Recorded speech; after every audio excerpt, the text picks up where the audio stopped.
দেখো, আমরা সবাই চাই গাছ হবে ঝাঁকর মাকড় আর তাতে ভর্তি হয়ে ফুল ফুটে থাকবে, কিন্তু সেটা কি সবসময় সম্ভব হয়?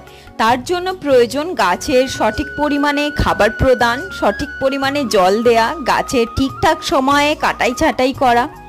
আর তার থেকেও বেশি প্রয়োজন সেটা হলো ধৈর্যের, কারণ গাছ বসালেই তার পরের দিন থেকেই ফুল তুমি পাবে না। তার জন্য তোমাকে অনেকটা সময় দিতে হবে গাছের পেছনে, গাছটা বড় হতে হবে, তাতে কাটিং করতে হবে।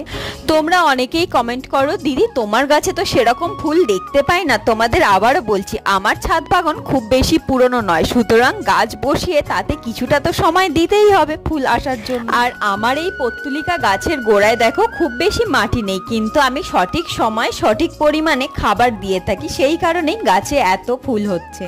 আর ফুলগুলো সব ফুটে যাওয়ার পর এই যে এক্সট্রা ডগগুলো রয়েছে এইগুলো কেটে দেবো। আর যে হলুদ হয়েছে সেটা বৃষ্টির জলের কারণে।